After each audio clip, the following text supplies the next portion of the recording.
Hey Dutch, thanks for joining Hey, me hi. today.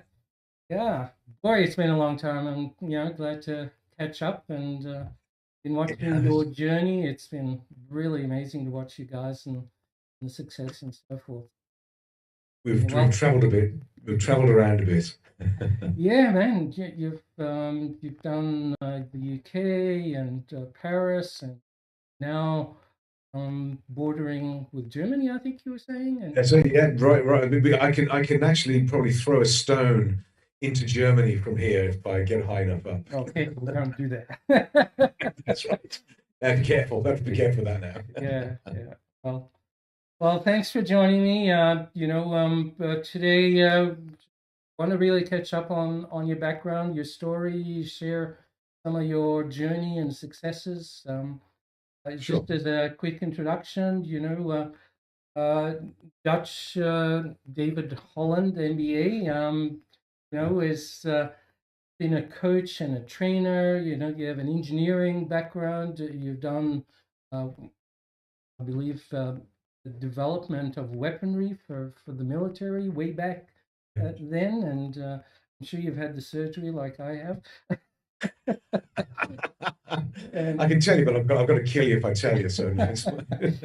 yeah, and for the past 18 years, it's been really focused around coaching, and there was a period where you were training coaches and Yeah. running your own coaching practice. And now in the UK, some really awesome successes. I saw you've landed a large account. You can maybe tell us a little bit about that.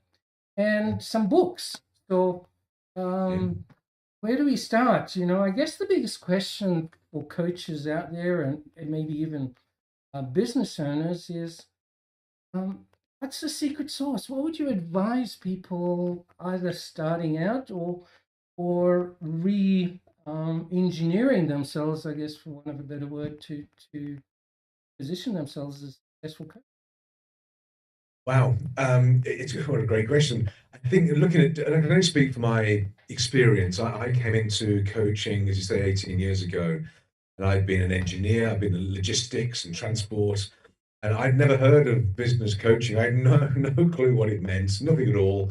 And we sort of almost sort of fell into it. We sort of fell into it. It looked interesting, looked okay, looked good, and we had to sort of figure it out with a lot of support that we had. I think in terms of success, and I know you and I were chatting offline a little bit about this, but I found, for me, that Lynn and I have been together. We've been together since we were kids, since we were 15, I think it was, and married since 1986, or this sort of thing. And we've always worked together in our previous businesses. We owned our own companies, and in this business as well. I think for me, it's the ability for me to really focus on what I do best, which is, I think, is the coaching work with clients and doing the workshops and training, and not being distracted with all the other stuff, all the hard work, if you like. So all the back office and operations side, Mm, Lynn looks after that. John, our eldest son, he works with us as well, marketing and web.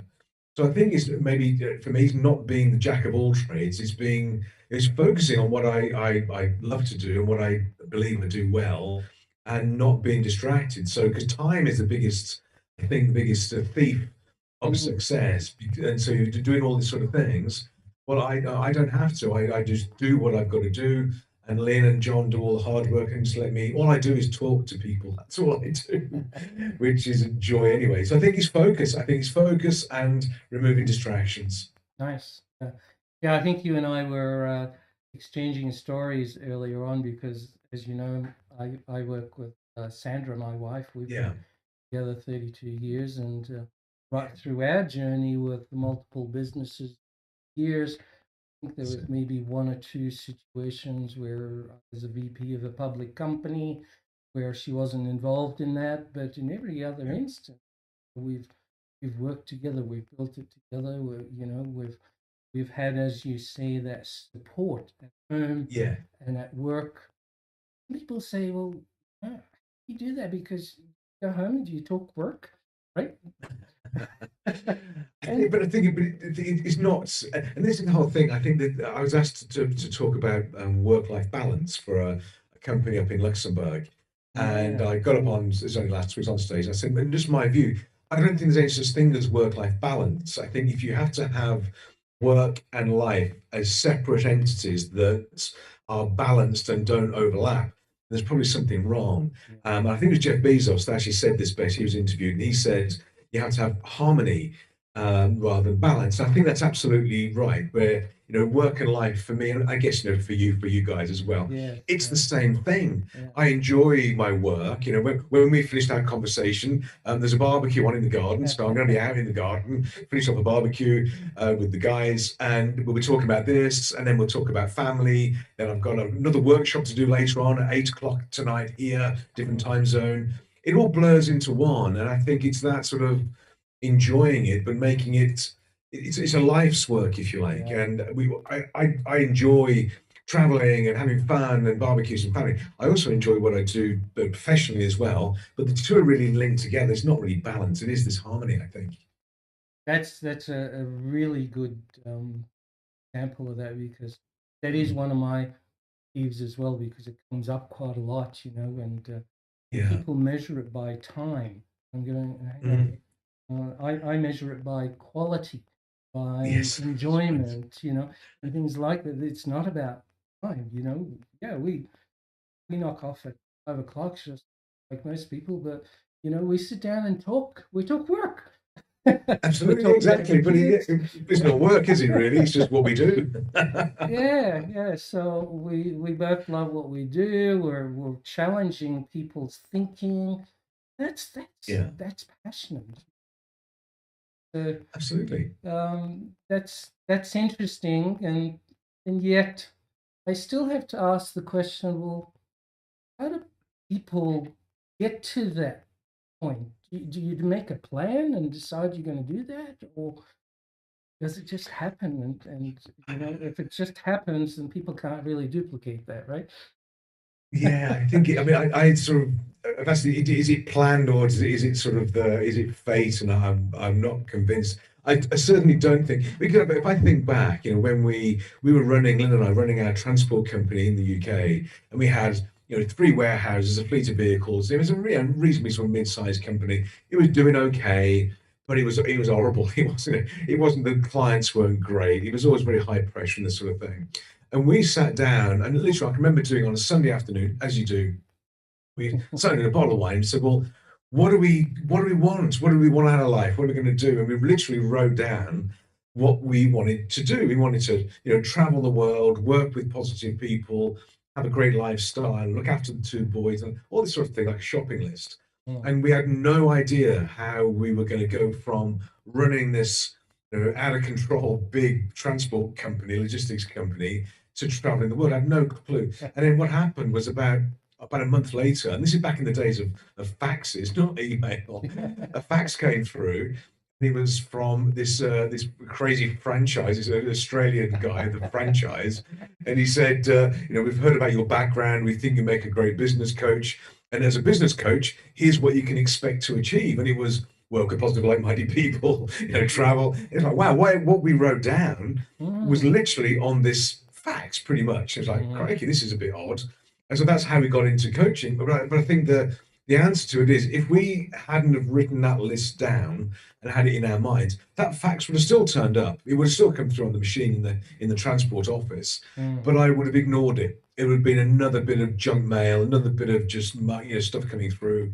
But because I think, put it into my mind as something to focus on, what you and I would call setting out RAS, our Yeah, focus onto yeah, things. yeah. When it came through, and it wasn't called RAS back then, that's before all this sort of thing. When it came through, it just resonated, and it went from being a fax flyer to an opportunity.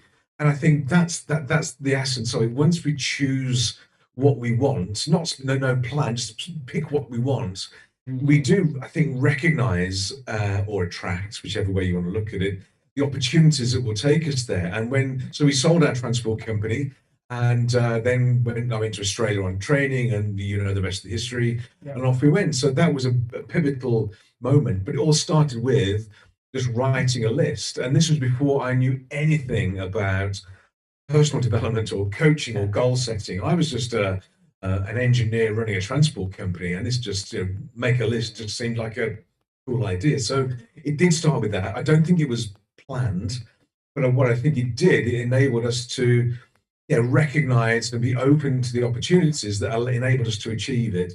So it wasn't quite a plan, but it was certainly focus and setting the goal, setting the RES as we would call it. Yeah, yeah. Because a plan would have required you to predict the future and what was going to happen and all the steps along the way. That's just not We realistic. had no clue. Yeah. We literally had no clue. Because, I mean, we were sat doing the list. I remember we did the list and we looked at it afterwards and went, well, that's ridiculous. How do we go from living in, it was a nice house, lovely, little village in Shropshire, middle of the UK. How do we go from there? Because living in France was always the dream, always the vision, always the dream. How do we go from Shropshire to France? We had not a clue how to do it. And we've been in France for 10 years now. So we got there in the end. Yeah. But I think it just took that. So not a plan, but just a vision, I guess, was the key. Yeah, it's almost, I call it the outcome, just deciding what outcome you want to have and then figuring out that, sometimes you're going to be like a sailboat and the wind's going to take you in different directions, and other times you're actually going to see the light of where you're headed and be able to drive to it. I did a thing called Ikigai. I don't know if you're familiar with the Japanese. I know the term. I know of. Yeah. So I did that with Sandra also about 10 years ago. Okay. And it was really the important things in it that I took away from that was what do we love doing? And the travel and all of that was a part of it. What are we good at? And is there a need for it in the world, right? Sure. So le raison d'être in French, right? The reason for being. And that's become a real driver. There is another underlying question to that. Were there some hard knocks along the way? Did you feel like you might quit at some point or in the coaching business? Yeah. Oh yeah, and I still do. I mean, every 3 or 4 months, I'm going to quit and drive a van for the supermarket because it's easier. I think it's just, but I think everybody goes through this sort of ups and downs and roller coaster to an extent. But maybe it's me. But no, I've never seen either for me or for a client business a business or a lifestyle go from zero to to hero, and it's dead straight line. Every day's perfect, everything's smooth, and you just arrive in perfect condition at the end. That just doesn't happen. There've been some tough times, been some challenging times where things don't go to plan, or we've struggled or not done something. But then I think it's how we deal with the drops is when we sort of recognize and celebrate the highs as well. So we've had some ups and downs and tough times, that sort of thing, as with anything. But I wouldn't change it. I think it's got us where we are, and it's been a journey. It'll continue to be a journey as well, I guess. And the reason for the question is that I see you as a very resilient person, if I can use that word. I know it gets thrown around quite a bit lately, but you don't throw away that vision when you have a few knocks along the way, right? No, absolutely. I think and it's something we did, as you guys do. Lynn and I, we travelled together and we do events together when we're allowed to. And we did an event. It must be, I'm going to say, a couple of years ago now. And people are intrigued. And I'm sure with you and Sandra, we've been together since we were at high school and all this sort of thing. It is not to say unique, but it's been a little bit strange. And somebody in the audience, I was on stage, and some of the audience said, I've got a question for Lynn." Okay. And so Lynn came on stage and she said to Lynn, in all the time you've been together, we've been together for sort of like 38, 40 years or something.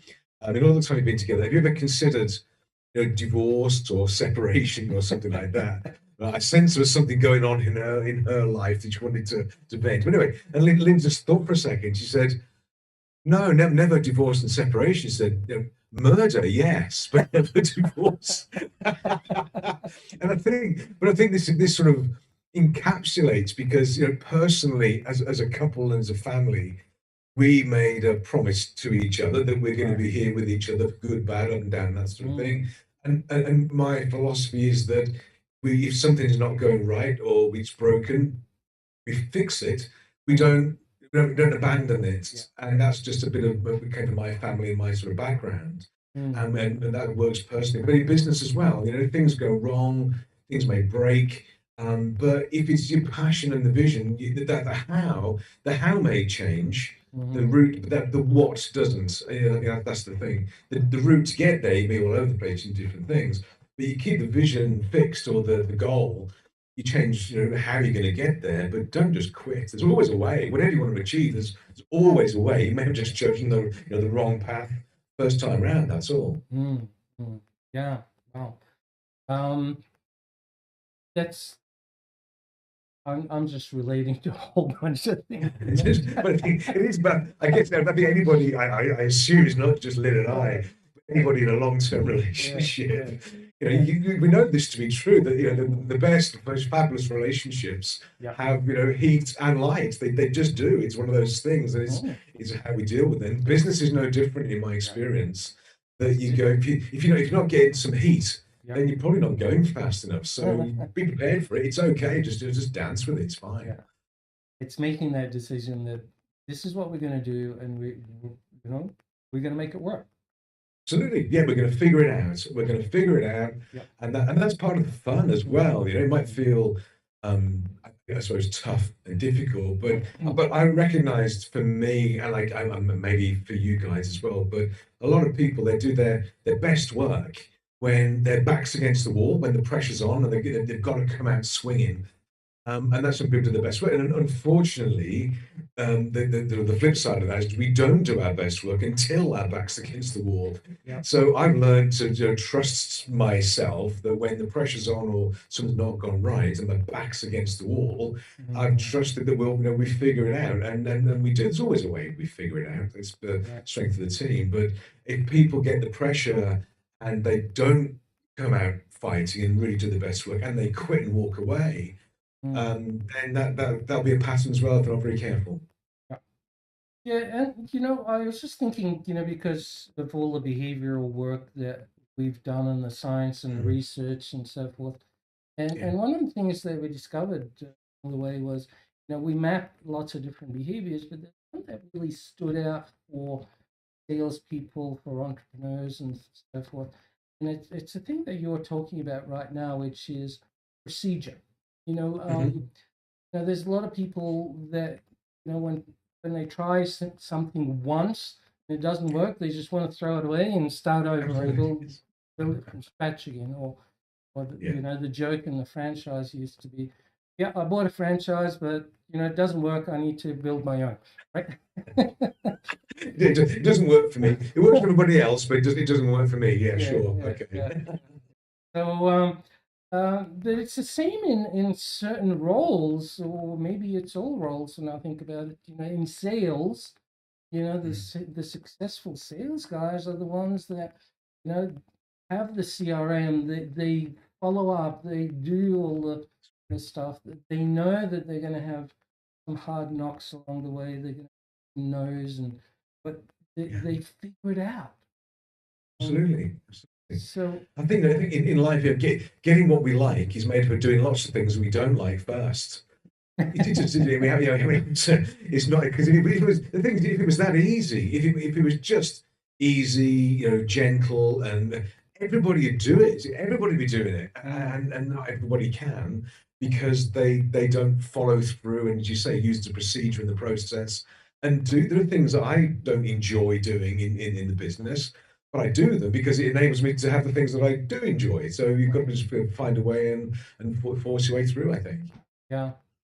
So would that be one of the secrets, I guess, to share with business owners, coaches? The analogy that comes to mind, I used to play lots of sports when I was Mhm. young, and if I took on a new sport, I knew that I had to practice daily, Yeah. hours every day to really uh, just be good enough, right? And then Yeah. phrase that we used to have in Australia was master the basics before you start adding your own flair. Right, yes. Yeah, exactly. Yeah, just learn to make a pancake before you make the gatto, you know. Just do it's just egg and milk, you're fine. Just put that and then don't worry about the sponge cake. Yeah, yeah. So I used to play squash, and I could do backhanded stuff and all kinds of things. We won't even get into that. And Yeah. then a friend of mine asked me to play tennis, and Hmm. they're just totally different. One Absolutely. one you're hitting it up in the air, and the other one you're trying to get it down. And I started trying to do the tricks that I and he said, "Whoa, whoa, whoa, stop! Let me Not going teach to you the work. basics here, right?" Yeah. Yeah. So the same with coaching, the same with business. Would you agree with that? Yeah. I think so, yeah. I think the thing is, I see a lot of people where they don't do the basics, or they do the very basic things. And I was having a conversation with a client during the week, and he's in the martial arts business over in the UK, and we're talking about business growth and all the standard sort of thing. And there's one particular strategy that he said we used to do this years ago, and it worked really well. It was this marketing lead generation strategy. It was great. And I said to him, well, that's fantastic. Why did you stop doing it? And he went, oh, I remember, but you just sort of got bored with it. Well, how can you get bored with a strategy that's working, you know? Don't just keep reinventing the wheel for the sake. If something's working, Mm, even if it's boring, mm, keep doing the basics. And the basics for most businesses are very, very simple. They are. It's just the same for every business. It's the same basic principles. Keep doing that. And then, as you say, you layer on top as you go along. And it's most things that I find, at least for a lot of people, where they struggle, is not because they haven't got some amazing, strategy or brand or something like that. They're just not doing the basics, the fundamentals in the business first. And that's mm, all. The first place I look is look at the basics. So if they get that right, and when that's in place, business sort of looks after itself to a degree anyway. So yeah, get the basics right. Absolutely, get the mm. basics and stick to it.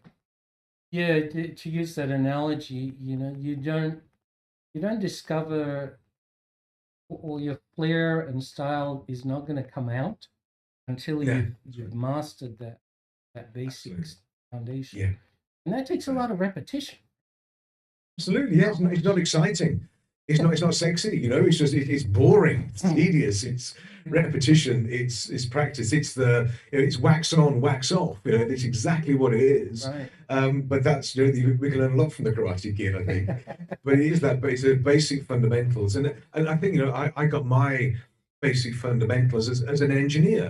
Trained as an engineer to make things from lumps of metal. There's certain things you got to do as basic preparation or every time and all this sort of thing. If you don't do the prep, your outcome will be horrible. And the same in business is do the basics, do the Mm, preparation and then the fundamentals. Do that, and then you can build what you like. mm. Um, my brain is going to, well, how do you push through that? Is it the passion about the outcome, or how do people push through the boring stuff and the mundane and so forth? Well, I know there are some things that I gave up on. Really didn't have the, the stomach for it or the passion for it, Yeah.